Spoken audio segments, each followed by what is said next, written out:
సమయంలో దేవుని యొక్క వాక్యంలోకి మనం వెళ్దాం.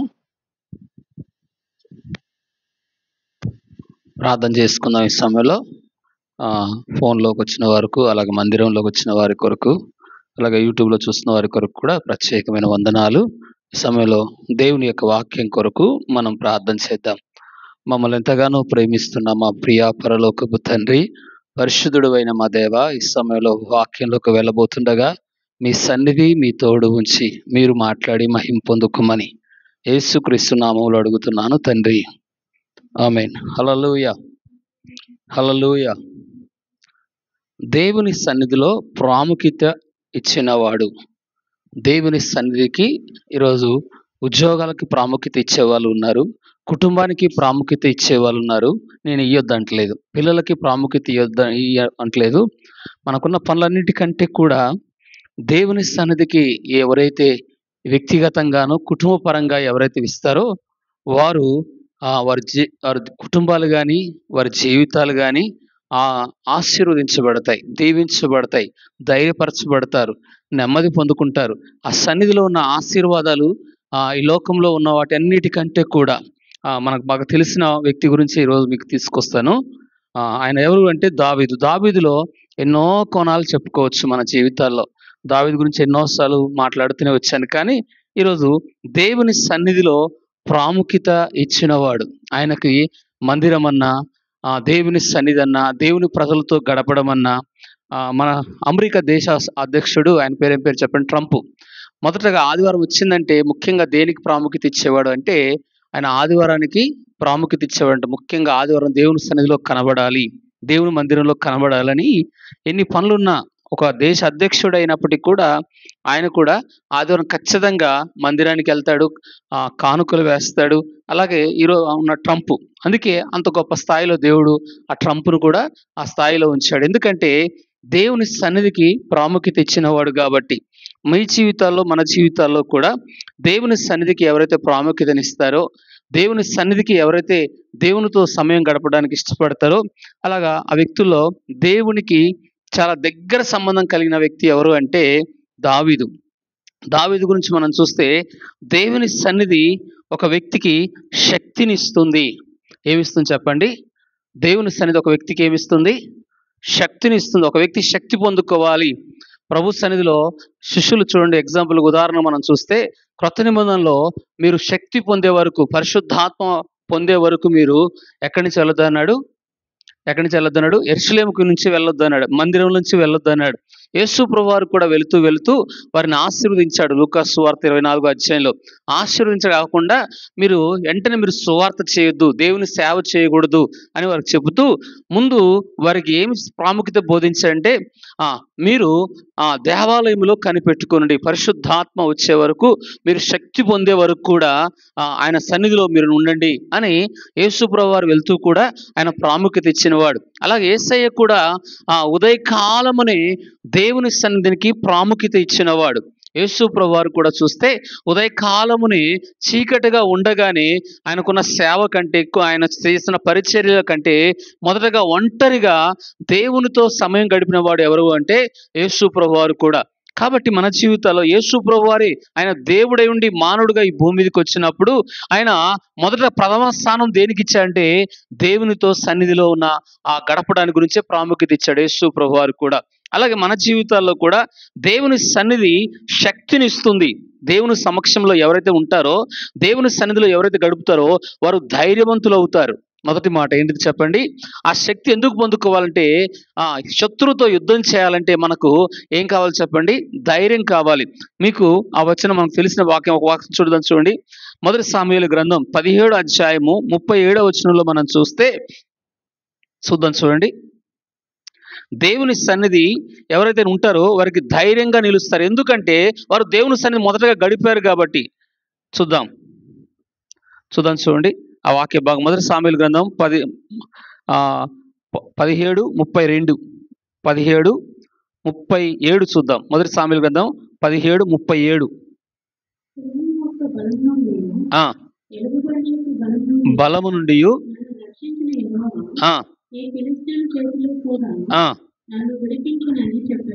విడిపించునని చెప్పాను. మొదటి మాట ఎక్కడి నుంచి విడిపించాడంటే దేవుడు సింహము యొక్క బలము నుండి, ఎలుగుబంటి యొక్క బలము నుండి విడిపించిన దేవుడు ఈ గొలియాతు చేతిలోంచి కూడా నన్ను విడిపిస్తాడు. ఎందుకంటే అతను అంత ధైర్యంగా ఉండడం గల కారణం ఏంటంటే దేవుని సన్నిధి శక్తి చేత నింపబడిన వాడు దావీదు. అంతకుముందు 16వ అధ్యాయంలో మనం చూస్తే ఆయన పేరు సాముయేలు వచ్చి అభిషేకిస్తాడు. ఎవరి మీద? ఎవరి మీద? దావీదు మీద. రాజుల యొక్క అభిషేకము సాముయేలు దావీదుకు అభిషేకిస్తాడు. దావీదు ఎలాంటి పేరుకు అర్థం ఏంటిదంటే దేవునికి ప్రియమైన వాడు, లేదా దేవునికి ఇష్టమైన నడిచిన వాడు, దేవుని సముఖానికి ఎక్కువ ప్రాముఖ్యత ఇచ్చిన వాడు. తన కుటుంబం కంటే కూడా, తన పిల్లల కంటే కూడా, తన తల్లిదండ్రుల కంటే కూడా, లోకంలో ఉన్న అన్నిటికంటే కూడా దావీదు దేవుని సన్నిధికి ప్రాముఖ్యత ఇచ్చిన వాడు. ఇతను గొలియాతు ఎదుట, మీకు ఎగ్జాంపుల్ అర్థం కావడం చెప్తాను. గొలియాతు ఎదుట అతను దావీదు అంత ధైర్యంగా ఉండడం గల కారణం ఏంటిదంటే యెహోవా అతనితో ఉన్నాడు. ఎవరు దేవుని సన్నిధిలో గడుపుతారో, ఎవరు దేవుని సన్నిధిలో ఉంటారో, ఒకరోజు అంట ఒక సేవకుడి గురించి మీకు చెప్పాను, ఇక్కడ చెప్పానో లేదో. ఒకరోజు ఒక సేవకుడు దేవుని మందిరంలో దేవుని సేవ చేస్తా ఉన్నప్పుడు ఒక ఆమె దెయ్యం పట్టి వచ్చిందంట. ఏం పట్టి వచ్చింది? దెయ్యం పట్టి వచ్చిందంట. దెయ్యం పట్టి వచ్చినప్పుడు ఆ రోజు పెద్ద సేవకుడు ఆ సేవకుడు లేడంట. ఆయన దగ్గర అసిస్టెంట్ గా పరిచర్య చేస్తున్నప్పుడు ఆ సేవకుడు ఉన్నాడంట. ఎప్పుడైతే ఆ సేవకుడు ఉన్నాడో, ఆ సేవకుడు ఉన్నప్పుడు ఈయన కూడా దేవుని పరిచర్యలో సాగుతుండు కదా. అయ్యా మా అమ్మాయికి దెయ్యం పట్టింది, వచ్చి ప్రార్థన చేయమంటే ఆ దెయ్యానికి ప్రార్థన చేస్తే భయంకరంగా కొట్టిందంట ఆయన్ని. ఎందుకు? ఏం లేదు. ఏం కొట్టిందంట? అప్పుడు ఆ సేవకుడు అప్పుడు దెయ్యంతో దెబ్బలు తిన్నాక అప్పుడు అర్థమైందంట, ప్రభా ఈసారి మాత్రం నీ సన్నిధిలో ఎక్కువ గడుపుతాను. ముందు దేవుని సన్నిధిలో ఎక్కువగా బాగా ఏడ్చాడు. ప్రభా ఇంక నేను ఎన్నడూ దెయ్యంతో దెబ్బలు తినకూడదు అయ్యా. సేవకుడు అని చెప్పుకుంటున్నాడు కానీ ఇప్పుడు ఎక్కడికి వెళ్ళాడు? మళ్ళా దేవుని సన్నిధిలో ఎప్పుడైతే శక్తి పొందాడో, అభిషేకం పొందుకున్నాడు, ఇంకెన్నడూ సాతాను చేతని దెబ్బలు తినకూడదని దేవుని సన్నిధిలో ఎక్కువ గడపడం వల్ల దయ్యాలపైన, రోగాలపైన, మంత్రశక్తులపైన, ఎటువంటి చేతబడి శక్తులపైన దేవుడు ఆ సేవకుడికి అధికారం ఇచ్చే రోజు బలంగా దేవుని కొరకు వాడబడుతున్న దైవజనుడు ఆయన. హల్లెలూయా. ఆరంభంలో చూసే సాతాను కొంచెం భయపడ్డాడు కానీ అతనికి తర్వాత ధైర్యం కలిగింది. ఏంటంటే అతను ఎక్కడికి వెళ్ళి కన్నీరు కార్చి ప్రార్థన చేశాడు? దేవుని సన్నిధిలో. ఇప్పుడు దావీదు అంత ధైర్యంగా ఉండడం గల కారణం ఏంటంటే గొలియాతును జయించక ముందు అతను ఎవరిని జయించాడు? సింహమును జయించాడు, ఎలుగుబంటిని జయించాడు. ఎందుకంటే యెహోవా అతనితో ఉన్నాడు. ఈరోజు దేవుడు మనతో ఉండాలంటే మనము కూడా దేవునితో ఉండాలి. నీకు శత్రుపై జయం కలగాలంటే, సాతానుపై జయం కలగాలంటే, పరిస్థితులపై జయం కలగాలంటే ఇక్కడ మానవ శక్తి మీద ధైర్యం కాదు. కానీ ఇక్కడ ఏం చెప్పండి, సంఘంలో సమస్యలు వచ్చినప్పుడు ఎంత సమస్యలు పెద్దవైన ఉండొచ్చు కానీ ఆ సమస్యలు జయింపజేసేది ఏంటంటే దేవుని సన్నిధిలో ఎవరైతే గడుపుతారో. నీవు ఎదురుగా ఉన్న ఎంత సమస్య ఉండొచ్చు, ఎంత పెద్ద భయాలు ఉండొచ్చు, నేను భయపెడుతున్న సమస్యలపై నీకు జయాన్నిచ్చేది ఏంటి చెప్పండి? దేవుని సన్నిధి. దావీదు దేవుని శక్తి చేత నింపబడ్డాడు కాబట్టి గొలియాతు ఎదుట ధైర్యంగా మాట్లాడుతూ వచ్చాడు. అందరూ భయపడుతూ వచ్చారు. సౌలు భయపడుతూ వచ్చాడు, సైన్యం భయపడుతూ వచ్చింది, అక్కడ ఇశ్రాయేలు ప్రజలు భయపడుతూ వచ్చారు. కానీ దావీదులో అంత ధైర్యంగా ఉండడం గల కారణం ఏంటంటే అతని శక్తి. సౌలు అంటాడు, అయ్యా నువ్వు బాలుడుగా ఉన్నావు, పెద్ద వయసు కూడా కనబడుతుంది, చిన్నవాళ్ళలాగా ఉన్నావు అని ఆయన అంటాడు, అయ్యా నేను నా తండ్రి గొర్రెలను కాస్తున్నప్పుడు సింహం వచ్చింది, ఎలుగుబంటి వచ్చింది, ఆ రోజు దేవుడు నన్ను యెహోవా నాతో కాపాడా అని చెప్తాడు, తన అనుభవాన్ని చెప్తాడు. ఇక్కడ మొదటి మాట, దేవుడు గత కాలంలో ఏవైతే నీకు చేశాడో ముందు కాలంలో కూడా నీకు జయాన్నిచ్చేది ఏంటంటే దేవుని సన్నిధి. నీ సమస్యలు పెద్దగా ఉండొచ్చు. ఆ రోజు ఇశ్రాయేలు ప్రజలకి గొలియాతు సమస్య చాలా పెద్దగా ఉన్నది, భయపెడతా ఉంది, కలవర పెడతా ఉన్నాడు. అందరూ ఆందోళన భయపడి పారిపోతున్నారు గొలియాతు నుంచి. ఈరోజు నేను భయపెట్టే సమస్యలైనా నీ సమస్యలు, వాటి సమస్యలు ఎదుట నువ్వు ఎదురుగా నిలబడాలంటే ఇశ్రాయేలు అందరూ పారిపోయారు కానీ దావీదు ఒక్కడే సమస్యలు ఎదుట, భయపెట్టిన శత్రువు ఎదుట నిలబడడం గల కారణం ఏంటంటే దేవుని సన్నిధి చేత నింపబడిన వాడు దావీదు. దేవుని యొక్క శక్తి చేత నింపబడిన వాడు, దేవుని యొక్క అభిషేకం చేత నింపబడిన వాడు, దేవుని ఆత్మ చేత నింపబడిన వాడు కాబట్టి సమస్యలకు ఆయన భయపడలేదు. మొదటి మాట, దేవుని సన్నిధిలో ఎవరైతే ప్రాముఖ్యతనిస్తారో ఆ సన్నిధి నీకు ఏమిస్తుందంటే శక్తితో నింపబడతావు, అభిషేకం చేత నింపబడతావు, నీ ముందున్న సమస్యలు కూడా జయాన్నిస్తుంది ఆ సన్నిధి. మొదటి మాట ఏంటి చెప్పండి?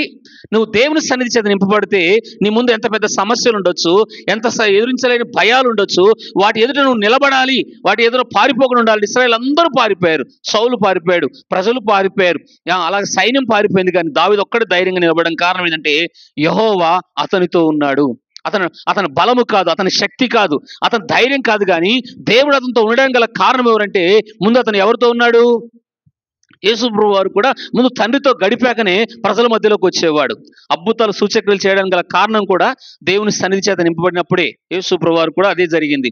కాబట్టి మొదటి మాట మనం ఏం నేర్చుకోవాలంటే, దేవుడు నీతో ఉండాలి అంటే, నీ ముందున్న సమస్యలు జయించాలంటే, నీ సమస్యలకు జవాబు ఎక్కడుందంటే, నేను భయపెట్టే పరిస్థితులు ఎక్కడ జయం పొందుకుంటావు అంటే, మనం ఎక్కడ గడపాలా?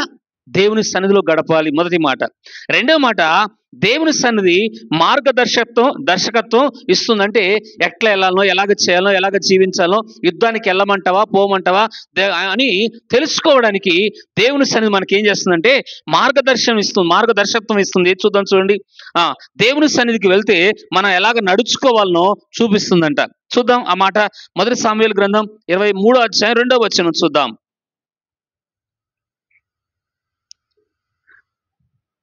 చదవండి.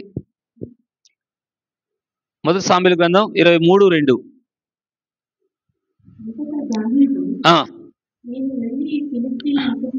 నేను వెళ్ళి అని యెహోవా యొద్ద విచారణ చేసి యెహోవా కేయలను రక్షించి. ఇక్కడ చూడండి, అతను శత్రు యుద్ధకు వెళ్ళకముందు, ఫిలిస్తీన్ల యుద్ధకు వెళ్ళకముందు ఎవరి యుద్ధకు వెళ్ళాడు? ఒకరోజు ఒక కుటుంబం అంట దేవుని మందిరానికి బాగా నమ్మకంగా వస్తూ ఉండేవారంట. ఆ కుటుంబంలో వారి వివాహం జరగవలసిన సమయంలో బిడ్డ వివాహానికి వచ్చిందంట. ఆ బిడ్డ వివాహానికి వచ్చినప్పుడు పాస్టర్ గారు, అయ్యా పలానా అబ్బాయికి చేస్తున్నామంటే పాస్టర్ గారు అన్నాడంట, వాళ్ళకి మీరు ఇవ్వద్దు, బాగుండదని, నాకు ఎందుకు నడిపింపు అనిపించట్లేదు, నువ్వు వారికి చేయొద్దు బ్రదర్ అని చెప్పాడంట పాస్టర్ గారు. ఎప్పుడైతే పాస్టర్ గారు ఆ వివాహం విషయంలో కొంచెం ఆ కుటుంబానికి కొంచెం విరోధంగా చెప్పినప్పుడు వెంటనే ఆ చర్చి మానేశారంట. ఇంకా చాలా పెద్ద చర్చికి వెళ్ళారంట, పెళ్లి చేశారంట. ఎవరు పాస్టర్ గారు ఎవరైతే వద్దన్నారో చెప్పాడు, పాస్టర్ గారు వద్దు, ఆ వివాహం చేయకూడదు, నాకు మంచిగా అనిపించలేదు, దేవుని సన్నిధి నడిపింపు అనిపించలేదు అని చెప్పినప్పుడు వినలేదంట.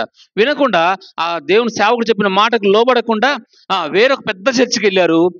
వెళ్ళడమే కాకుండా రెండవది ఏంటంటే, ఆ వివాహం ఏదైతే వద్దన్నాడో ఆ వివాహం చేశారంట, పెళ్లి చేశారు. పెళ్లి చేసిన కొద్ది దినాల్లోనే ఆ విడాకులు అయిపోయినాయి అంట. కుటుంబం సేవకుడు చెప్పింది నెరవేరింది కదా, నెరవేరిందా లేదా? అంటే ముందు ఏ పని చేసినా, యుద్ధానికి వెళ్ళినా, కుటుంబ పరిస్థితులు వచ్చినా, పిల్లల భవిష్యత్తు వచ్చినా, ఏది వచ్చినా ముందు ఎవరి దగ్గరికి వెళ్ళాలి? ఈయన ఎవరి దగ్గరికి వెళ్తున్నాడు? నీకు ఆలోచన చెప్పేవాడు దేవుని చిత్తమా కాదు. ఇక్కడ చూడండి, దావీదు దేవుని చిత్తానికి ఏం వెళ్తున్నాడు చెప్పండి. యుద్ధంలో వెళ్ళినప్పుడు దేవుని చిత్తాన్ని అడుగుతున్నాడు. ప్రభా, నన్ను వెళ్ళమంటావా?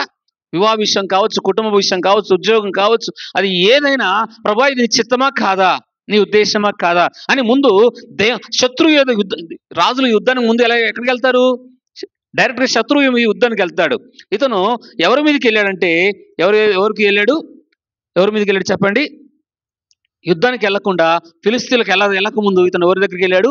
దేవుని యుద్ధకు వెళ్ళాడు, దేవుని సముఖంలో వెళ్ళాడు. దేవుని సన్నిధిలో ఎప్పుడైతే గడుపుతున్నాడో ప్రభు అన్నాడు, యుద్ధం వెళ్ళినప్పుడు నువ్వు వెళ్ళు, నేను నీకు యుద్ధంలో నీకేం చేస్తారు, యుద్ధంలో నీకు జయం ఇస్తాను దేవుడు చెప్పినప్పుడు, అప్పుడు మనం ఇక్కడ నేర్చుకోవాల్సిన మాట ఏంటంటే, నీ కుటుంబము ఏమి చేయవలసిన ప్రతి నిర్ణయము దేవుని చిత్తం కోసం ప్రార్థన చేయాలి. కుటుంబమైనా, నీ ప్రతి నిర్ణయమైనా, నీ ఆలోచన ఏది చేయాలన్నా, ఏది తీసుకోవాలన్నా, ప్రతిదీ కూడా ఆయన అధికారానికి మనం ఒప్పుకోవాలి. ప్రభు అంటే అర్థం ఏంటిది?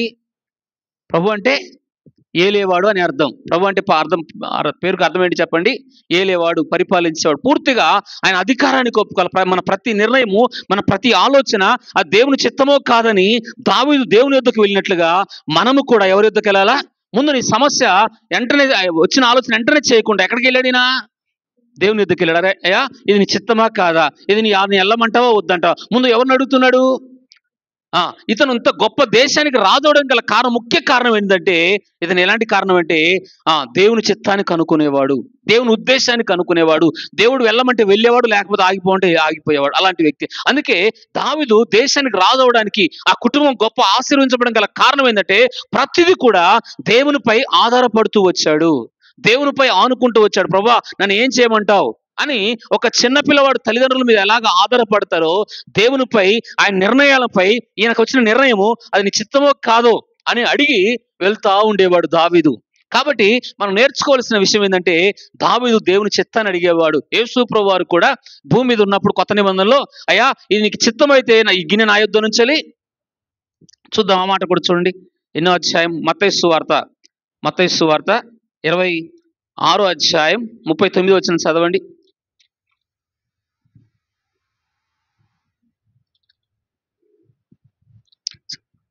39వ వచనం. కొంత దూరం వెళ్ళి సాగిలపడి, నా తండ్రి, సాధ్యమైతే గిన్నె నా యొద్ద నుంచి తొలగించుము, అయినను నా ఇష్టము కాదు, నీ చిత్తమే ప్రకారమే కానిమని ప్రార్థన అంటే యేసు ప్రభు శిలువకు వచ్చిందే ఉద్దేశం ఏంది? యేసే ఈ లోకానికి ఎందుకు వచ్చాడు? శిలువ మరణించడానికే వచ్చాడు, మన కొరకు ప్రాణం పెట్టడానికి వచ్చాడు. అయినా అది తెల్లవారుతుంటే యేసు ప్రభువును ముందు తండ్రి దగ్గరికి వెళ్ళి ఆ రాత్రి అంతా కూడా శిలువకు వెళ్ళక ముందు, యేసే నీ చిత్తమైతే ఈ గిన్నె నా యొద్ద, ఈ మరణం నా యొద్ద నుంచి, ఈ గిన్నెలో గిన్నె అనగా ఆ గిన్నెలో ప్రపంచం యొక్క దోషం అంతా కూడా, ఇదిగో లోక పాపములు మోసుకొని పోవు గొర్రె పిల్ల, ఆ పాపం అంతా కూడా గిన్నెలో ఉంది. మనిషి యొక్క శాపము, దరిద్రత అన్ని కూడా, మానవుడు చేసిన ప్రతి పాపము కూడా ఆ గిన్నెలో ఉంది. అది చాలా దుఃఖకరమైన గిన్నె, చాలా కష్టాలు, శ్రమలు, నిందలు, అవమానాలు తీసుకొచ్చే గిన్నె. అయినా ఆ శ్రమలు అనుభవించాలంటే ముందు ఎవరిని అడుగుతున్నాడు? నా తండ్రి. ఆయనకి ఏ అలవాటు ఉంది? తండ్రి దేవుని దగ్గరికి వెళ్ళి యేసు ప్రభు అడుగుతూ వచ్చి, నీ చిత్తం అయితేనే ఈ గిన్నె నా యొద్ద నుంచి తొలగించు, లేదా నీకు ఇష్టం కాకపోతే నన్ను అని ప్రార్థన చేస్తున్నప్పుడు అది తండ్రి యొక్క చిత్తానికి ఆయన లోబడుతూ వచ్చాడు. రెండో మాట, దేవుని చిత్తానికి మనం లోబడాలి. రెండో మాట ఏం చెప్పండి? దేవుని ఉద్దేశాలకు, దేవుని యొక్క సంకల్పానికి, దేవుని ఆలోచనకు నీ ప్రతి నిర్ణయము కూడా, యేసు ప్రభు తండ్రి చిత్తానికి లోబడ్డాడు. దావీదు కూడా ఎవరి చిత్తానికి లోబడ్డాడు?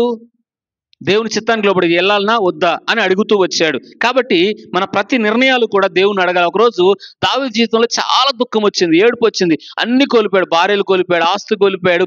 అలా ఆయనతో ఉన్నవారు కూడా వ్యతిరేకులయ్యారు, శత్రువులు, అనేక తనతో బంధువులందరూ కూడా విరోధులయ్యారు. అయినా అతను దావీదుని అన్నారు, దావీదుని బట్టి మనకి ఇన్ని కష్టాలు వచ్చాయి కాబట్టి ఈ దావీదుని చంపేద్దాం అనుకున్నారు బంధువులే, రక్త సంబంధికులే, ఇంటి వారు. అప్పటి వరకు దావీదుకు జయం జయం అన్నవాలి, దావీదును పొగిడిన వాళ్ళు, దావీదుకి సహాయం కోరుకున్న వాళ్ళు, దావీదు ద్వారా మేలు పొందుకున్న వాళ్ళు, వాళ్ళంతా కూడా ఒకరోజు దావీదుకు శత్రువులు అయిపోయారు. 30వ అధ్యాయం, 1 సమూయేలు 30వ అధ్యాయంలో మనం చదివితే చాలా మిక్కిలి దుఃఖపడ్డాడు దావీదు.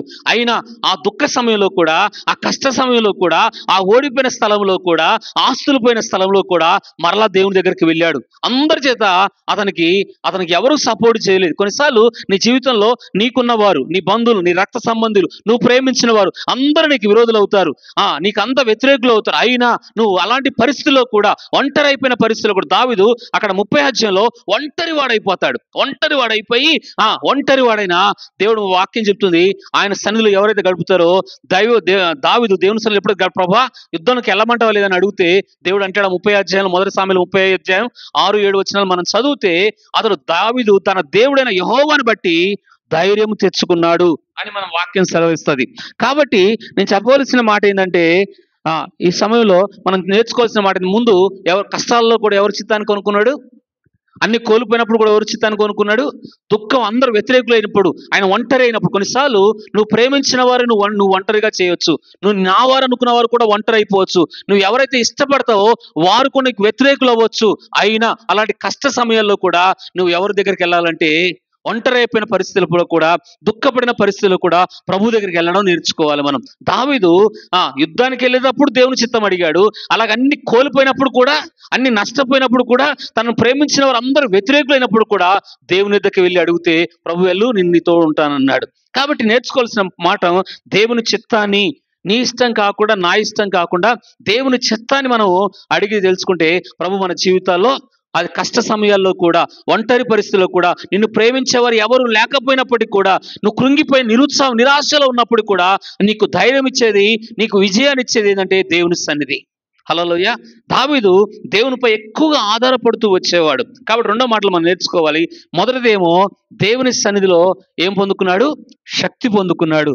రెండో మాట, దేవుని సన్నిధిలో ఏం పొందుకున్నాడంటే దేవుని చిత్తాన్ని తెలుసుకున్నాడు. రెండోది ఏంది?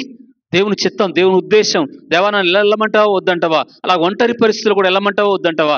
మన జీవితాల్లో కూడా మీరు కూడా నేర్చుకోవాల్సింది ఏంటంటే, ఒంటరి కృంగిపోతున్నప్పుడు కూడా ఆ పరిస్థితుల్లో కూడా నువ్వు దేవుని దగ్గరికి వెళ్ళాలా.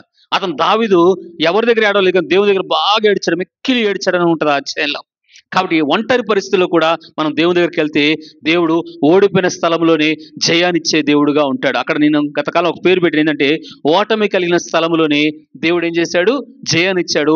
ఒంటరి పరిస్థితుల్లో కూడా దేవుడు విజయాన్నిచ్చి మళ్ళీ కోల్పోయి మళ్ళీ డబల్ ఇస్తాడు. ఆ అధ్యాయంలో మనం చదివితే ఏవైతే నువ్వు నష్టపోతావో అవన్నిటికి మళ్ళీ డబల్ ఇస్తాడు దేవుడు ఆశీర్వాదం. రెండవ మాట, నువ్వు దేవుని సన్నిధిలో కష్టాల్లో, దుఃఖాల్లో, ఒంటరి పరిస్థితుల్లో నువ్వు దేవుని దగ్గరికి వెళ్తే ఖచ్చితంగా అదే నీకు ఏం తీసుకొస్తుంది? ఆశీర్వాదం తీసుకొస్తుంది రెండో మాట. మూడో మాట, దేవుని సన్నిధిలో క్షమాపణ ఇస్తుంది. దేవుని సన్నిధిలో ఏమిస్తుంది చెప్పండి?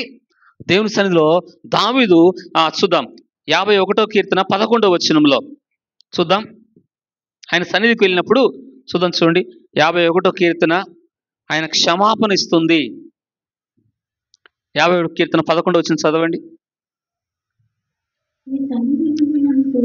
నీ సన్నిధిలో నుండి నన్ను త్రోసివేయకు, నీ పరిశుద్ధాత్మను. దేని కొరకు ప్రార్థన చేశాడు? తను తప్పు చేసినప్పుడు, పాపం చేసినప్పుడు సౌలు అయితే దేవుని సన్నిధి కొరకు ప్రార్థన చేయలేదు, రాజ్యం పోతుందని. ఆ రాజ్యం అంతా దావీదుకు అప్పచెప్తుందని దావీదుని చాలాసార్లు చంపాలని ఉంటాడు, వెంటబడుతూ ఉంటాడు. కానీ మనం నేర్చుకోవాల్సింది ఏంటంటే, ఇతను రాజ్యం పోద్దని బాధపడలేదు, అధికారం పోద్దని బాధపడలేదు. దేవుడు నాకు దూరం అయిపోతాడేమో అని, నేను పాపం చేశాను ఆ సన్నిధిలో. ఇక్కడ ఏం చేస్తున్నాడు? దేవుని సన్నిధిలో మనకి ఏం కలుగుతుందంటే, భక్తి కలిగిన వాడు, మంచి ప్రార్థన పరుడు, దేవుని చిత్తాన్ని చేసిన వాడు, దేవుని పరిశుద్ధాత్మతో నింపబడిన వాడు అయినా ఇతను పాపం చేశాడు. పాపం చేసినప్పుడు ఆ సన్నిధిలో మొదటగా ఆయన సమక్షంలో మన పాపం బయటపడుతుందంట. దేవుని సన్నిధిలో ఏం పడుతుంది? దావీదు సంవత్సరం అంతా కూడా నెమ్మది లేకుండా పాపం చేసినప్పుడు మనిషి ఏం చేస్తాడంటే 2 తప్పులు చేశాడు. సౌలు కంటే కూడా దావీదే ఎక్కువ తప్పు చేశాడు. మీకు చెప్పాలంటే సౌలు ఏం చేశాడు? ఎవరిని చంపలేదు. రెండోది ఏంటి చెప్పండి? ఏం వ్యభిచారం కూడా చేయలేదు. దావీదు 2 ఆజ్ఞలు చేశాడు. దావీదు ఏం చేశాడు? ఆజ్ఞలో వేరే పొరుగువాని భార్యను తెచ్చుకోవద్దన్నాడు, అది చేశాడు. రెండవది హత్య చేయొద్దన్నాడు, అది చేయించాడు. 2 పనులు చేశాడు. ఈ 2 దేవుని ఆజ్ఞల విరోధమే. అయినా సౌలు కంటే ఎక్కువ తప్పు చేసిన వాడు కూడా దావీదే. అయినా సంవత్సరం అంతా ఎవరు నన్ను చూడట్లేరు అనుకున్నాడు, ఎవరు నన్ను కనుక్కోలేరు అనుకున్నాడు. మనుషులందు అతను ఎవరికి దొరకలేకపోయాడు దావీదు. కానీ నాతాను ప్రవక్తను దేవుడు పంపించి దేవుని సన్నిధిలో అయ్యా ఒక ఎగ్జాంపుల్ చెప్పి 100 గొర్రెలు ఉన్నవారిని నువ్వు దోచుకున్న, 1 గొర్రె ఉన్నవారిని తీసుకున్న ఎగ్జాంపుల్ చెప్పాడు. ఒక ఉదాహరణ చెప్పి ఆ సమయంలో దావీదు ఏం చేస్తాడంటే, ఏం చెప్తాడు చెప్పండి? ఆ తప్పు చేసిన వాడు, ఆ హంతకుడు నీవే అని అంటాడు ప్రవక్త. ఎప్పుడో దేవుని సన్నిధిలో ఆయన వాక్యము అతని హృదయంలోకి వెళ్ళిందో వెంటనే అప్పటి వరకు కప్పిపుచ్చుకున్నాడు ఆ పాపాన్ని.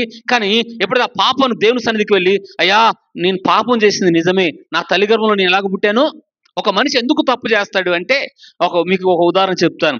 ఇప్పుడు చిన్నపిల్లలు తప్పు చేస్తున్నారని ఎలాగ తెలుస్తుంది? పిల్లలు ఎట్లా తెలుస్తుంది? స్కూల్కి వెళ్తారు కదా, ఈ స్కూల్కి వెళ్ళి వాళ్ళ పెన్సిల్ వీళ్ళ పెన్సిల్ తీసుకుంటా ఉంటారు. తీసుకున్న దొంగతనం తెలుసా వాళ్ళకి? తెలుసా? దొంగతనం ఏం తెలుసు?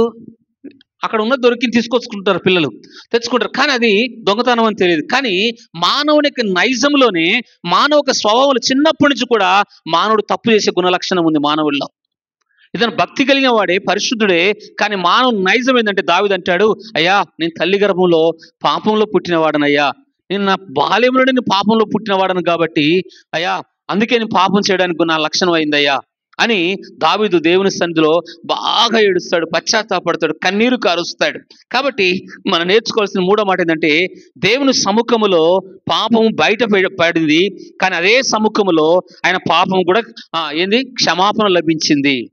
ఎక్కడ లభించింది చెప్పండి?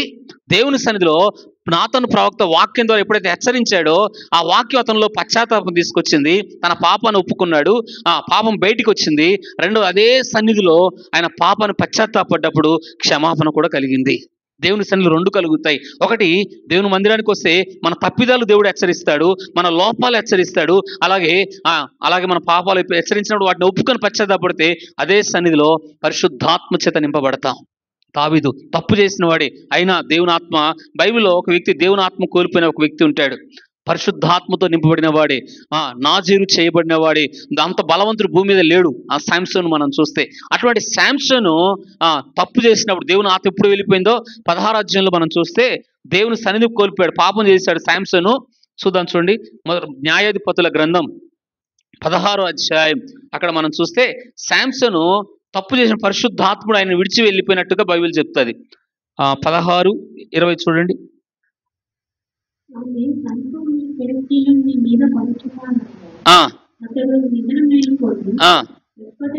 ఎప్పటి వలె బయలుదేరి యెహోవా అతన్ని ఎడబాసిందని అతనికి తెలియలేదు. ఈయన ఎడబాసిన ఏ రోజు పశ్చాత్తాపడలేదు. ఎడబాసిన దేవుడు దూరం అయిపోయినప్పటికీ, నేను తప్పు చేసినప్పుడు దేవుడు నాతో ఉన్నాడు అనుకున్నాడు. కానీ ఈయన తను ఎప్పుడు పశ్చాత్తాపడంటే శత్రువుల చేతులు పడ్డప్పుడు, లాస్ట్ సమయంలో దేవా అప్పుడు పశ్చాత్తాపడి ఏడుస్తుండయ్యా నన్ను కనికరించి, నేను తప్పు చేశాను, మళ్ళీ నాకు బలం దయచేయమని ప్రార్థన చేస్తే, అతని ప్రార్థన అనేక సమయంలో ప్రార్థన లేకపోవడం వల్ల ఇతను పడిపోయాడు. ఒకటి. రెండవది, దావీదు శాంసను మళ్ళీ తన తప్పిదాలు ఎప్పుడైతే ఒప్పుకొని పశ్చాత్తాపడ్డాడో, కోల్పోయిన బలం, అభిషేకం మరలా దేవుడు శాంసన్కి ఇచ్చినట్టుగా వాక్యం చెప్తుంది. కాబట్టి దావీదు జీవితంలో పరిశుద్ధాత్మ దూరమైనప్పుడు, అయ్యా నీ ఏం దూరం చేయొద్దన్నాడు? రాజ్యం దూరం చేయొద్దని అడిగాడా? అధికారం పోతాను దూరం అయిపోతాను భయపడ్డా? ఆస్తులు పోతాను భయపడ్డా? దేని భయపడంటే పరిశుద్ధాత్ముడు తనకు దూరం అయిపోతాడేమని బాగా కన్నీరు కార్చిన వ్యక్తి ఎవరంటే ఎవరు చెప్పండి? దావీదు. బైబిల్ కొత్త నిబంధనలు చెప్తుంది, మనం తప్పు చేస్తే పరిశుద్ధాత్ముడు ఏడుస్తూ ఉంటాడంట. చూడండి, ఎఫెస్సీ రాసిన పత్రిక. మానవునికి నైజము తప్పు చేస్తాడు, తప్పు చేసిన పరిశుద్ధాత్ముడు ఏడుస్తూ ఉంటాడంట. చూద్దాం, 4:30 చూడండి.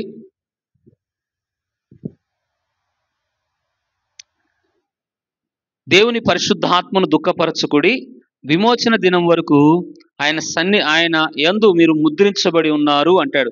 పై వచనంలో ఎందుకు దుఃఖపరుస్తాడు కూడా చెప్తాడు. ఏం దుఃఖపరుస్తాడు? మీరు అబద్ధాలు ఆడడం వల్ల దేవుడు దుఃఖపడతాడు.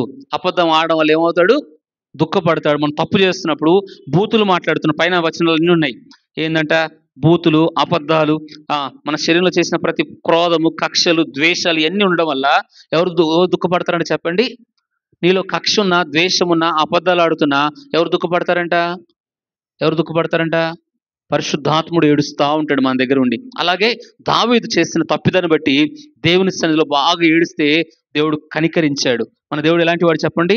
ఆయన యొద్ద నువ్వు తప్పులు లెక్క పెట్టిన వాడలే, ఎలా ఎవరు నీ దగ్గర రాడంటాడు. చూడండి, 130 కీర్తన ఒకసారి చదవండి. 130 కీర్తనలో నీ యొద్ద క్షమాపణ దొరుకుతుంది. ఆ మాట చూడండి, 3వ వచనం. యెహోవా నీవు దోషములు కనిపెట్టి చూసిన ఎడల ప్రభువా ఎవడు నిలవగలడు? ఆయన జనులు నీ యందు భయభక్తులు నిలిపినట్లు నీ యొద్ద క్షమాపణ కలుగుతుంది అంటాడు. ఇక్కడ చూస్తే నీవు దోషాలు లెక్కిస్తే, నువ్వు తప్పిదాలు లెక్కిస్తే ఎవరిని ఎదురుకు రాగలుగుతాడు? ఎవడిని ఎదురుకు? ఆదాము తప్పు చేసినప్పుడు దేవునికి దూరంగా అయిపోయాడు, చెట్టుచాటు దాక్కున్నాడు. యెషయా దేవుని సన్నిధి ఆ సింహాసనం కట్టప్పుడు ఆ ప్రవక్త అయినప్పుడు కూడా ఎప్పుడైతే ప్రభువును చూస్తున్నాం, మొదటగా దేవుని చూస్తే మనకు కలిగేది ఏంటి చెప్పాలనా? యెషయా ఏం చేస్తాడంటే ఎప్పుడైతే ప్రభువును ముఖాముఖిగా చూస్తాడో కన్నీరు కార్చి, అయ్యో నేను నశించదని, నా నోడు అపవిత్రమైన మాటలు మాట్లాడినని యెషయా కూడా బాగా పశ్చాత్తాపడతాడు ఆయన సముఖంలో, ఆయన మందిరంలో. అలాగే దావీదు కూడా, అయ్యా నువ్వు నా తప్పిదాలు లెక్కిస్తే నీ ఎదుటికి ఎవరు రాగలుగుతారు? నీ ఎదుటికి మనిషి వస్తున్నాడు. కారణం ఏంటిదంటే నీ యొద్ద ఏం కలుగుతుంది? క్షమాపణ కలుగుతుంది. ఎంత పాపాత్ముడికైనా, ఎంత దుర్మార్గుడికైనా నీ యొద్ద ఏం కలుగుతుంది? క్షమాపణ కలుగుతుంది అని అంటాడు. మీకు ఆధారం కూడా చెప్తాను. ఒకరోజు అంట, ఎంత దుర్మార్గుడు అని చెప్తాను. ఒకరోజు ఒక ప్రాంతానికి, అడవి ప్రాంతంలోకి ఆ రోజుల్లో లైట్లు కానీ కరెంటు కానీ లేదంట. పగలంతా సాయంత్రం సూర్యుడు అస్తమిస్తాడు కదా, ఆ సూర్యుడు అస్తమించుతున్న సమయంలో ఒక వ్యక్తి లైట్ పోతుంది, అందుకు ఆ మంట కూడా వేసుకున్నాడంట. అడవిలో మంట వేసుకున్నాడంట. ఆ మంటకి ఈయన బైబిల్ చదువుకుంటా ఉన్నాడంట. బైబిల్ చదువుకుంటున్నప్పుడు ఎప్పుడైతే బైబిల్ చదువుకుంటున్న సమయంలో ఇతను ఏం చేశాడంటే, ఒక వ్యక్తి వచ్చాడంట, ఒక తెల్లాయన వచ్చాడంట. తెల్లాయన వచ్చి ఏం చదువుతున్నావో అడిగిందంట. నేను బైబిల్ చదువుతున్నానంట. మా దేశంలోనే ఈ బైబిల్ చదివిన ఎవరు మారినోళ్ళు లేరు, నేను కూడా క్రైస్తవునే, నేను కూడా ఏం మారలే, మా దేశంలో ఈ బైబిల్ చదివినోడు ఎవరు మారలేదు, నువ్వెందుకు ఈ బైబిల్ చదువుతున్నావా అన్నాడంట. అయితే ఆయన అన్నాడంట, ఒకవేళ నీ బైబిల్ నన్ను మార్చకపోతే, బైబిల్ ఈరోజు ఇప్పుడు నా ముందుకు వచ్చావు కదా, క్షణాల్లో ఆ మంటలో ఫ్రై అయిపోయి నాలోకి వచ్చేస్తా అన్నాడంట. ఏమైపోతాడు? నరభక్షులు ఉంటారు కదా, ఆయన ఎవరు? అంతకుముందు దేవుని మారముందు వాక్యము నరభక్షకులు, మనుషులు తినేవాడు ఆ వ్యక్తి. రేపు ఆధారం కూడా చెప్పొచ్చు ఎలాంటి వ్యక్తి ఆయన. నరభక్షులు అంటే మనుషులు తినేవాళ్ళు. అయితే నేను ఈ వాక్యం నన్ను మార్చకపోతే, ఈ వాక్యం నా జీవితాన్ని మార్చకపోతే, నా పాపాన్ని క్షమించకపోతే, నేను ఒకప్పుడు ఎలాంటి వాడిని? మనుషులు తినే మనిషిని నేను. ఇప్పుడు నాతో ఇంతసేపు మాట్లాడేగా, ఈ 5 నిమిషాలు ఒకప్పుడు లాంటి మనిషి నేనైతే 5 నిమిషాలు నేను ఫ్రై చేసి మొత్తం నేను తినేసేవాడిని ఇప్పుడు అన్నాడంట. అలాంటి మనిషిని ఈ బైబిల్ నన్ను మార్చింది, ఈ వాక్యం, అందుకే చదువుతున్నానంట ఆయన. అందుకే ఎంత హంతకుడైనా, మనుషులు తినే నరభక్షులకైనా ఆయన ఏం కలుగుతుంది? క్షమాపణ కలుగుతుంది. హంతకులకి, వ్యభిచారులకి, ఎలాంటి పాపి చేసినా కూడా దేవుడు క్షమించగలిగినవాడు అని మనం నేర్చుకోవచ్చు దావీదు ద్వారా. ఇది ఎన్నో మాట అంటే మూడో మాట. నాలుగో మాట, దేవుని సన్నిధిలో ఆరాధన నేర్పిస్తుంది అంటాడు. ఏం నేర్పిస్తుందంటే ఆరాధన నేర్పిస్తుంది. ఈరోజు మనం చూస్తే దావీదు ఆ మందిరానికి ఎప్పుడు వెళుదాం అన్నప్పుడు జనులు ఏం చేశారంటే, చూద్దాం 122వ కీర్తనలో మాట ఉంటుంది. 122వ కీర్తన మొదటి వచనం మనం చూస్తే, యెహోవా మందిరానికి వెళుదామని జనులు నాతో అన్నప్పుడు నేను సంతోషించి తిని అంటాడు. ఎక్కడికి వెళ్ళినప్పుడు అంటే సినిమాలకు వెళ్ళినప్పుడు కాదు ఇతని సంతోషము, డబ్బులో ఉన్నప్పుడు అతని సంతోషం కాదు, అధికారంలో బిజీగా. ఈరోజు కొంతమంది ఏంటంటే మందిరానికి వెళ్దామంటే ఎంతో బిజీ అంటారు. ఎందుకు రాలేదంటే ఎన్నో సాకులు చెప్తారు, ఉద్యోగం సాక్షులు చెప్తారు. ఒక ఆమె అంటది, అమ్మా చర్చికి ఎందుకు రావట్లేవు అంటే, నువ్వు మాకు చేసి పెడతావా, నీకంటే వస్తాయి, మాకు వరిస్తారు అన్న వాళ్ళు కూడా నాకు ఉన్నారు.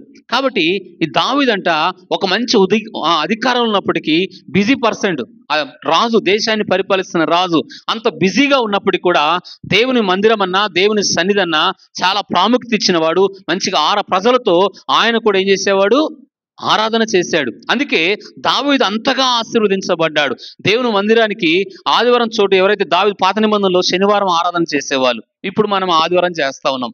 కాబట్టి మందిరానికి ఎవరైతే ఎక్కువ చోటు ఇచ్చారో ఆయన జీవితంలో ఏం కలిగిందంటే, మందిరంలో ఈరోజు మందిరం అంటే ఒకరోజు అంటే ఒక వ్యక్తి అంటే దేవుని మందిరానికి వచ్చినప్పుడు ఉద్యోగం లేదంట, చాలా నమ్మకంగా దేవుని మందిరంలో పనిచేసేవాడు, పరిచర్య చేసేవాడు, అన్ని పనుల్లో మందిరంలో పనులు అన్నింటిలో ముందు ఉండేవాడంట. అతను అన్ని పనులు బాగా చేసేవాడంట, మందిరానికి ప్రాముఖ్యత ఇచ్చేవాడంట, మందిరానికి దేవుని సన్నిధికి సమయానికి వచ్చేవాడంట, అన్ని బాగా వచ్చేవాడంట. వచ్చి దానికి దేవుని సన్నిధిలో నమ్మకం ఉండడం వల్ల దేవుడు మంచి ఉద్యోగం ఇచ్చాడంట.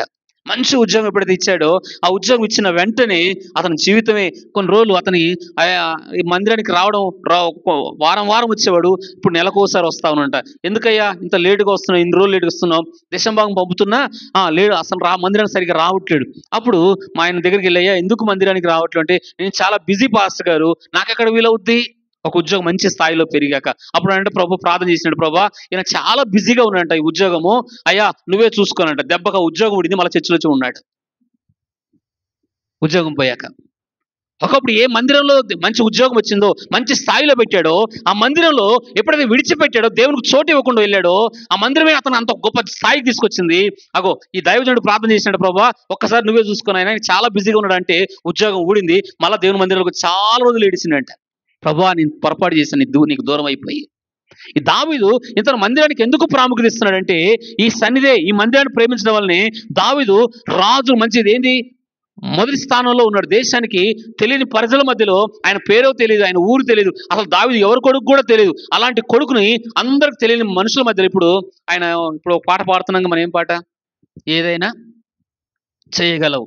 ఆయన ఇంటర్వ్యూ ఈరోజు చూస్తాను నేను. ఆయన ఇంటర్వ్యూ చూసినప్పుడు మంచిగా అనిపించింది. ఏమైనా ఇంటర్వ్యూ చేశాడంటే, నేను పాస్టర్ కొడుకునే కానీ నాకు దేవునిపై నమ్మకం లేదు. ఒకప్పుడు నాకేం లేదంటే, నాకు దేవుడు అంటే నమ్మకం లేదు, దేవుడు అంటే విశ్వాసం. నేను ఒక పాస్టర్ కొడుకునే, చిన్నప్పటి నుంచి పాస్టర్ ఇంట్లో పెరిగినావు అని, ఈ చర్చి సేవ అంతా నాకు బాగా తెలుసు, అయినా దేవునిపై నాకు నమ్మకం లేదు.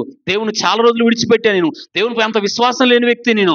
అయినా ప్రభువును చాలా దూరంగా అయిపోతున్న సమయంలో దేవుడు ఒకరోజు నన్ను దర్శించాడు, వాక్యం ద్వారా నాతో మాట్లాడాడు. అప్పుడు మారు మనసు పొంది ఈరోజు ఏ పాట రాసినా ఎక్కువ ఆయన ఘనత తీసుకొచ్చే పాటే రాస్తా నేను అని అంటాడు ఆ దైవజనుడు. పాస్టర్ కొడుకే, క్రైస్తవ కుటుంబంలో పుట్టిన ఈరోజు ఎంతో మందికి చర్చికి వెళ్తున్నా యేసు ప్రభువు ఎవరో తెలియదు. పాస్టర్ పిల్లలకే దేవుడు తెలియనప్పుడు, నమ్మకం లేనప్పుడు విశ్వాసుల పిల్లలకేం తెలుస్తుంది? ఆయన పాస్టర్ కొడుకు అంట, ఒకప్పుడు దేవునిపై నమ్మకమే లేదంట. ఆయనకి ఎన్ని మేలు చూశాడు, అన్ని చూసినా ఆయనకు దేవునిపై నమ్మకం లేదంట. ఈరోజు క్రైస్తవ కుటుంబంలో పుట్టిన దేవుడు ఎవరో తెలియదు. తర్వాత వాక్యం ద్వారా దేవుడు దర్శించి మాట్లాడితే, దేవా నన్ను ఇంతగా ప్రేమించావని ఆ రోజు నుంచి ప్రతి దానికి ఆయన ఆ పాట అంతా ఆయన చెప్తాడు, దేవుని వల్లే జరిగింది ఇదంతా, నేను బైబిల్లోంచి కాపీ కొట్టి రాసిన పాట అంటాడు. ఆ శరణాలన్నీ కూడా ఎక్కడి నుంచి వచ్చినాయి? పెంట కుప్పంలో నుండి ఆయన బీదలను పైకి ఎత్తుతాడు కదా, ఆ శరణం నాకు దేవుడు నాతో మాట్లాడాడు, దాని మీద నేను ఆ పాట రాసిన అంటాడు. ఇండియా అంతా వాడు మంచిగా పాడుతున్నారు ఆ పాటని చూడండి. కాబట్టి ఎలాంటి వ్యక్తులైనా పెంట కుప్పంలో నుండి కూడా పైకి ఆయన లేవనెత్తగలుగుతాడు. అందులో దావీదు పెంట కుప్పంలో నుండి, ఎవరికి తెలియని వ్యక్తుల నుండి, అరణ్యంలో ఉన్న వ్యక్తిని ఆ ఉన్నతమైన స్థానంలో పెట్టాడు దావీదుని దేవుడు తీసుకుపోయి. కారణం ఏంటంటే, అతను దేవుని సన్నిధికి ఒకరోజు దేవుని యొక్క మందస్సం వస్తూ ఉంటుంది. ఉపదేదు ఇంట్లో ఉన్నప్పుడు, ఇంట్లో ఉన్నప్పుడు 3 నెలలు ఆ మందస్సం ఉన్నప్పుడు ఉపదేదు ఆయన కుమారులందరూ దేవుని చేత బాగా ఆశీర్వదించబడతారు. అప్పుడు ఆ మందస్సాన్ని ఆయన తీసుకొని రావాలనుకుంటాడు. తర్వాత మందస్సం తీసుకొచ్చినప్పుడు ఆ మందస్సం ఎదుట దావీదు నాట్యం చేస్తాడు. ఏం చేస్తాడు? సంతోషిస్తాడు, ఉల్లాసిస్తాడు. ఆయన సంతోషిస్తూ ఉల్లాసిస్తున్నప్పుడు భార్య చూసి, రాజువై ఉండి నువ్వు వెర్రివాళ్ళలాగా ఎందుకు అట్ట ఎగురుతున్నావు అంటే, గో మీ నాన్న స్థానం పోవడానికి గల కారణం ఏంటి చెప్పనా, ఆ సన్నిధికి దూరం అవడం వల్లనే. నేను ఈ స్థాయిలోకి రావడం గల కారణం భార్య చెప్తాడు, నేను ఈ స్థాయిలో ఇంత స్థానంలో దేవుడు పెట్టడానికి కాదు తెలుసా, నేను దేవుని సన్నిధికి ప్రాముఖ్యత ఇచ్చాను కాబట్టి నేను ఈ స్థానంలో ఉన్నాడు. దేవుని సన్నిధికి ప్రాముఖ్యత ఇచ్చాడు దావీదు, కానీ మీకా దేవుని సన్నిధికి అంత ప్రాముఖ్యత ఇవ్వలేదు. అందుకే ఆమె గర్భం ఏమైంది, దేవుడే మూసాడంట. దేవుని సౌలు రాజు బిడ్డ ఆమె, దేవుని గర్భాన్ని ఏం చేశాడు, దేవుడు మూసేసాడు. అందరు భార్యలు, దావీదు భార్యలకు పిల్లలు ఇచ్చాడు, కానీ ఆమెకు మాత్రం పిల్లలు ఇవ్వలేదు. కాబట్టి దేవుని సన్నిధికి ఎవరైతే ప్రాముఖ్యతనిస్తారో ఆ సన్నిధిలో ఏముందంటే, ఇక్కడ అంటున్నాడు దావీదు అంటున్నాడు, దేవుని సన్నిధిలో ఆరాధన నేర్చుకుంటారు. ఈ రెండు ఎన్నో మాటలు చెప్పండి. అందుకే ఆ సన్నిధిలో మనకి ఏముంటుందో చూద్దాం. చూడండి 27వ కీర్తన 4:5. ఎందుకు దేవుని మందిరానికి అంత మనం ప్రాముఖ్యత ఇవ్వాలి అని మనం నేర్చుకోవాలంటే చూడండి 27వ కీర్తనలో ఆ మాట అంటాడు. 27వ కీర్తన 4-5 మనం చూద్దాం. చూడండి, చదువు మైక్ దగ్గర పెట్టు. యెహోవా యొద్ద ఒక వరం అడిగితిని, యెహోవా ప్రసన్నత చూచుటకు.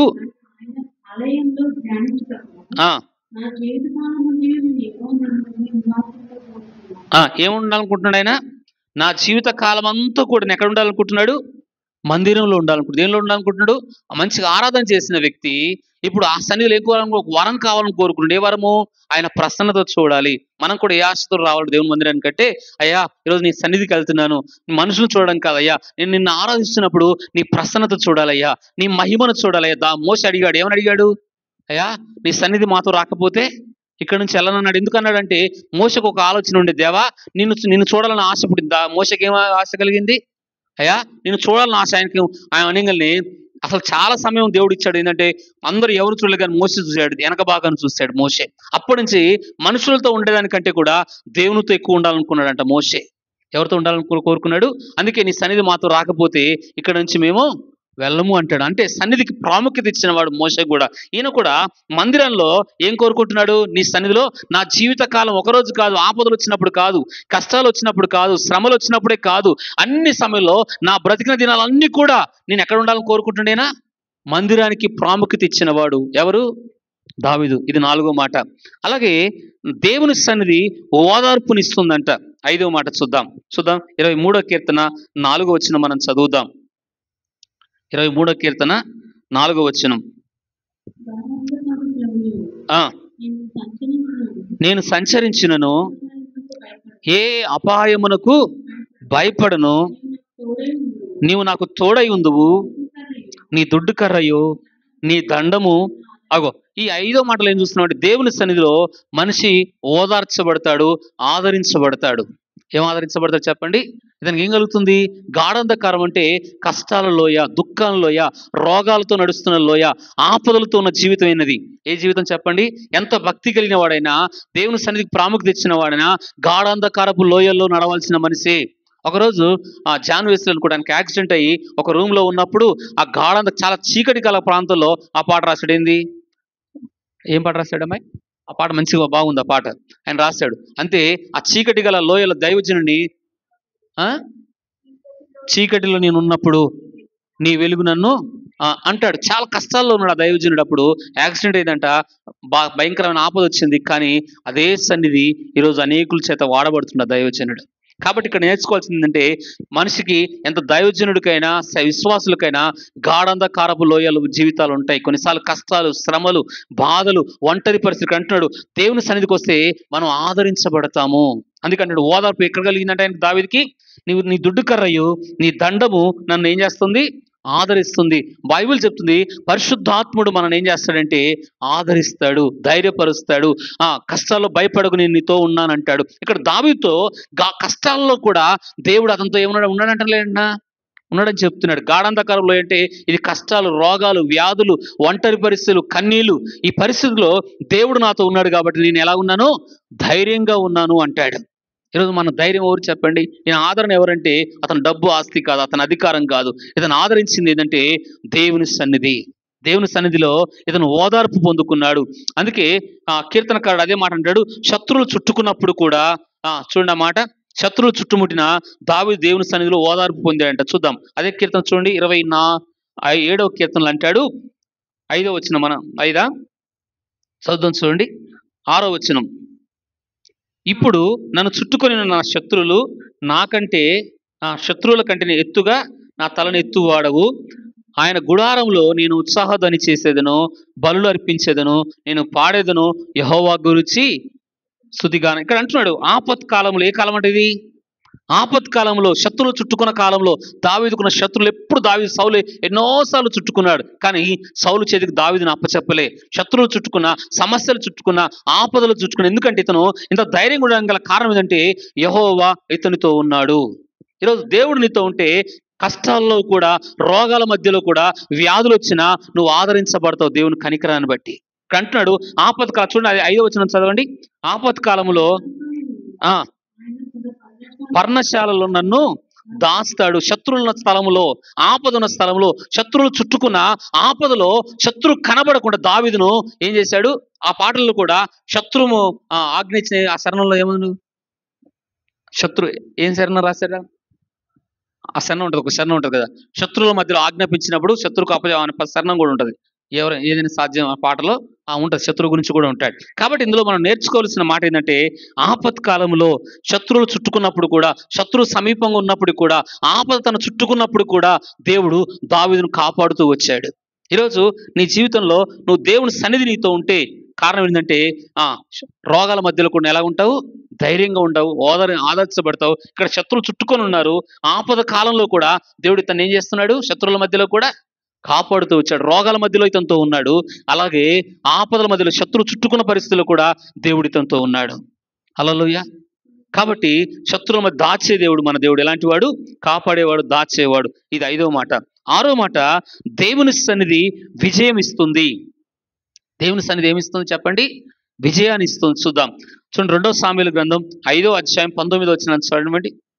2వ సామెయలు గ్రంథం 5వ అధ్యాయం 19వ వచనం.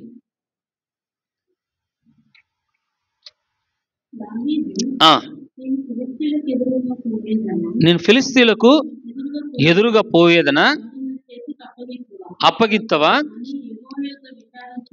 విచారించినప్పుడు పొమ్ము.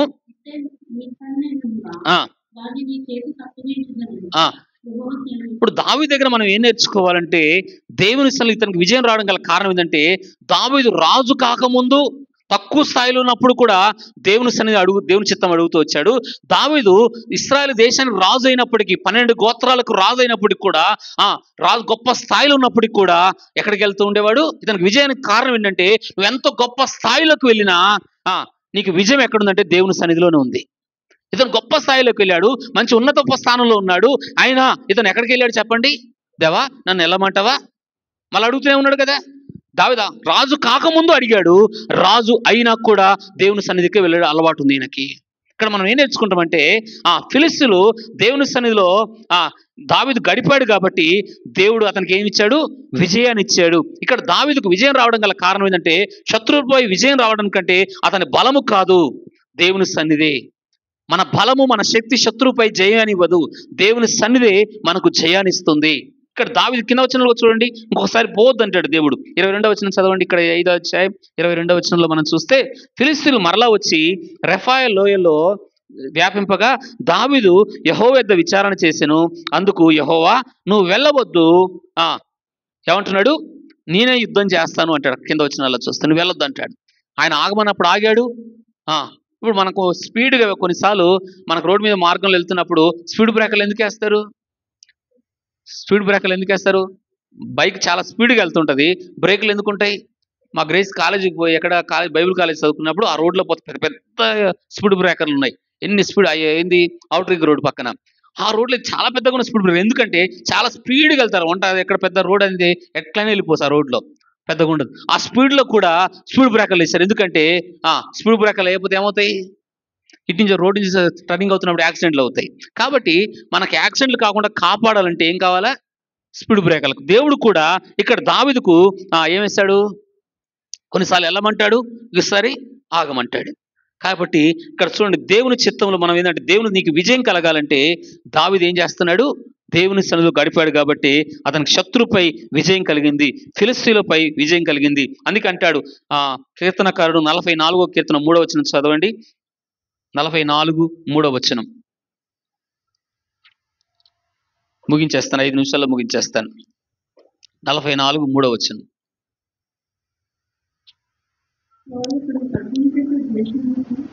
వారి ఖడ్గము చేత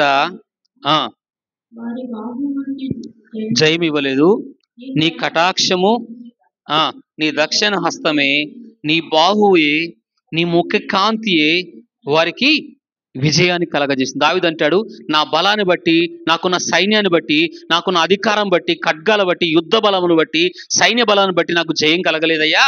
నువ్వు నీ ముఖ దర్శనం చూసి వెళ్ళాను, నీ ముఖ కాంతి నీ దగ్గర గడుపుతూ వెళ్ళాను, అదే నాకు విజయాన్ని ఇచ్చిందయ్యా అంటాడు దావీదు. ఈరోజు నీ విజయం ఎక్కడుందంటే ఎక్కడుంది విజయం చెప్పండి?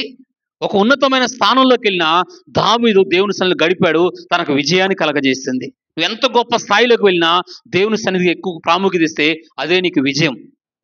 దావీదు ఎక్కువ విజయాలు పొందుకుంటూ వెళ్ళాడు శత్రువులపై.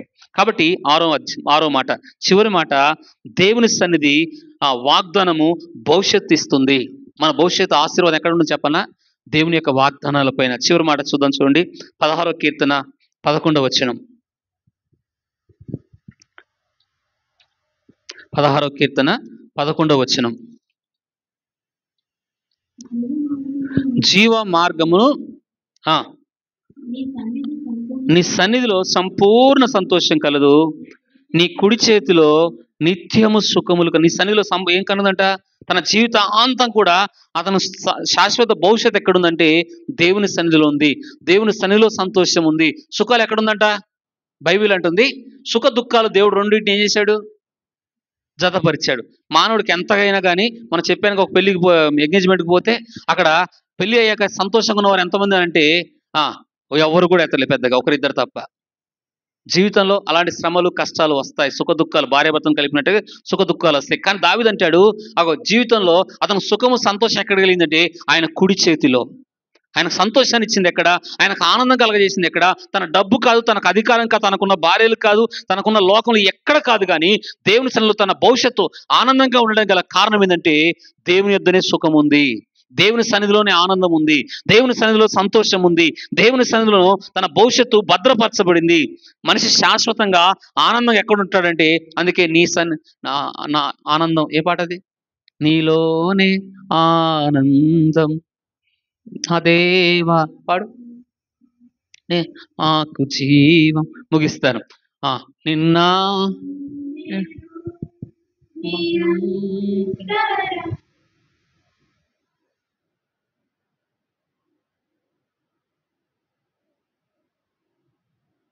నేడు తరం మారని దేవా, ఈ లోకమంతా నేను తకినా నాకు లేదయ్యా ఎక్కడ ఆనందం, నీ సన్నిధిలో ఒక్క క్షణం గడిపినా నా హృదయం పొంగేను. ఆమేన్. లోకంలో ఎక్కడ లేదంట ఆయనకు ఆనందం.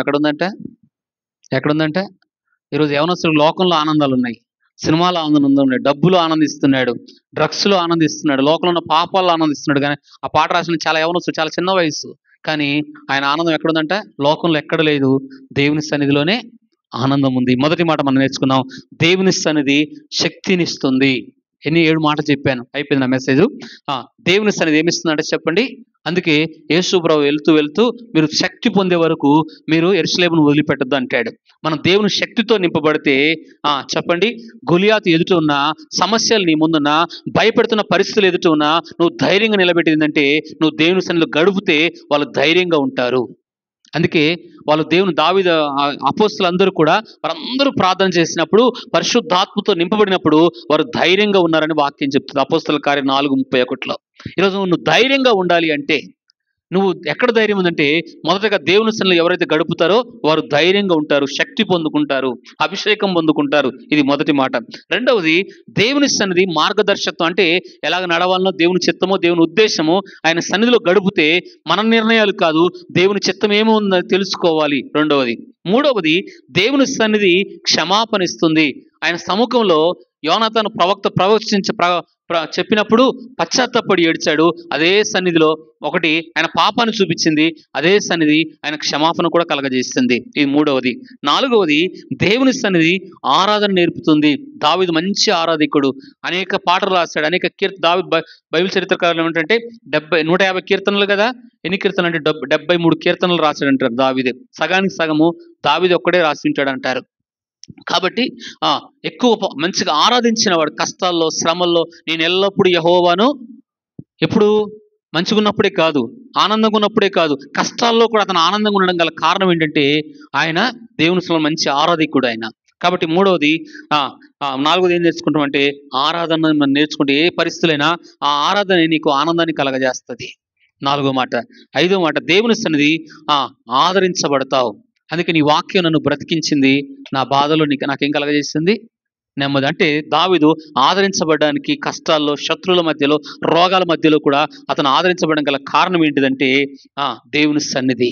అలాగే 27వ కీర్తన, ఆపత్కాలంలో అతను ధైర్యంగా ఉండడానికి గల కారణం ఏంటంటే అతని జీవితకాలం మందిరాన్ని ప్రేమించిన వాడు దావీదు. ఇది ఐదవది. ఆరవది, దేవుని సన్నిధిలో విజయాన్ని ఇస్తుంది. దావీదు గొప్ప స్థాయిలోకి వెళ్ళినప్పటికి కూడా, రాజు అయినప్పటికీ కూడా, ముందు ఆరంభంలో ఎంత భక్తి ఉందో గొప్ప స్థాయిలోకి వెళ్ళినా దేవుని సన్నిధిలో ఆయన గడపడం నేర్చుకున్నాడు కాబట్టి అతనికి విజయం కలిగింది. ఈరోజు మన బలము, మన శక్తి విజయం కాదు, మన టాలెంట్, మన తెలివి కాదు విజయం కలగజేసేది. మనకు విజయాన్ని ఇచ్చేది ఏంటంటే దేవుని సన్నిధిలో గడిపితే శత్రుపై, పరిస్థితులపై మనకు జయాన్ని ఇస్తాం. ఇది ఆరవది. ఏడవది ఏం చూస్తున్నామంటే ఆయన సన్నిధిలో సంపూర్ణ సంతోషం. ఈ లోకంలో ఎక్కడ సంతోషం లేదు, కుటుంబాల్లో చూసిన ఎక్కడ లేదు. కానీ దావీదు అంటాడు, నీ చేతిలో నాకు సుఖం కలదు. ఈరోజు సుఖం కూడా ఎక్కడ లేదు. ఎప్పుడు జీవితాంతం మనిషి సుఖం అనిపిస్తాడు, కష్టాలు కూడా అనుభవిస్తాడు. కొన్ని దినాలు సుఖం అనిపిస్తాడు, కొన్ని దినాలు కష్టం అనిపిస్తాడు. కానీ దావీదు సుఖం ఎక్కడుంది అంటున్నాడంటే లోకంలో, రాజ్యంలో, అధికారంలో, కుటుంబాల్లో కాదు, కానీ అతనికి సుఖం ఎక్కడిచ్చిందంటే దేవుని సన్నిధే. దేవుని సన్నిధికి ప్రాముఖ్యత ఇచ్చిన వాడు దావీదు. అందరం ప్రార్థన చేసుకుందాం. సమయానికి ముగించాను. ప్రార్థన చేసుకుందాం. మమ్మల్ని ఎంతగానో ప్రేమిస్తున్న మా ప్రియ పరలోకపు తండ్రి, పరిశుద్ధుడైన మా దేవ, వాక్యం మీది ప్రజలు నీవారు, విత్తబడింది నీ మాట ప్రభువా. ప్రజల హృదయాల్లో నీ సన్నిధికి ప్రాముఖ్యత ఇచ్చేవాళ్ళుగా దావీదు అంత గొప్ప స్థాయిలో పెరగడానికి గల కారణం దేవా, నీ సన్నిధిని ప్రేమించేవాడు కాబట్టి, నీ సన్నిధిలో గడిపిన వాడు కాబట్టి ప్రభా, మేమందరం కూడా అలాగే నీ సన్నిధి గడపడానికి, నీ సంఘము మేమందరం కూడా నీ బిడ్డలం కాబట్టి ప్రభా, నీ సన్నిధికి ప్రాముఖ్యత ఇచ్చేవారుగా, మందిరానికి ప్రాముఖ్యత ఇచ్చేవారుగా ఉండట కృప చూపించి మహిమ పొందుకోమని యేసు నామములో అడుగుతున్నాను తండ్రి. నా